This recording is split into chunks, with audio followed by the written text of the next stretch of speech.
This chapter provides a framework by which managers can attempt to map the external factors which might affect their planning.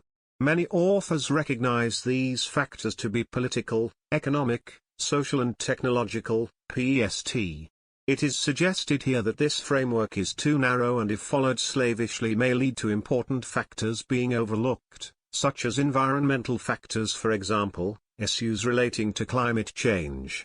Consequently, before the various external factors are considered, attention is paid to the ways the marketing environment might be modeled.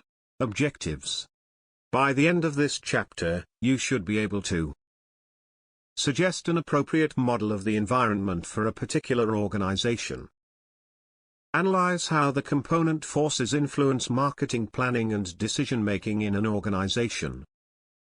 Identify the most appropriate type of response for an organization through the use of environmental planning analysis. Modules of environment. As already mentioned, many authors and consultants simplify the components of the environment to political, social, and economic and technological, PST, factors. However, we need to be more sophisticated. By comparing Kotler, 1994, Dibb et al., 1994, and Johnson and Scholes, 1993, in addition to pest we can also add demographic, cultural and competitive to the list.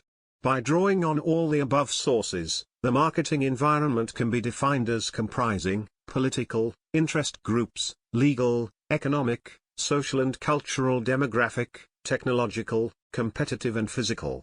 You should of course be aware that this list may not be exhaustive and always be sensitive to external events that might not be covered by such lists.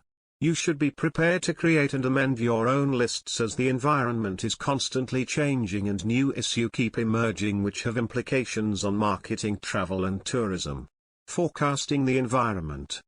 Whilst understanding the plethora of external factors that might affect an organization can be daunting, it is crucial to realize that this modeling has to be supplemented with consideration of the future.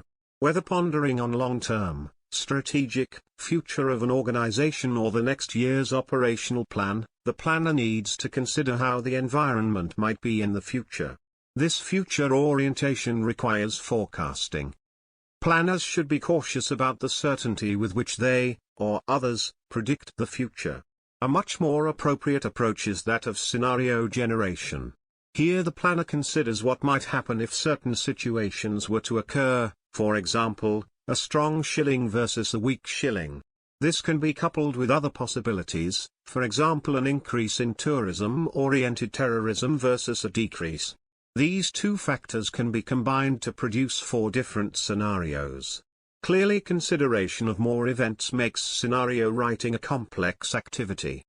In the next videos we are going to learn about 6 types of environments. 1. The political environment. 2. The physical environment. 3. The social environment. 4. The competitive environment. 5. The economic environment. 6. The demographic environment.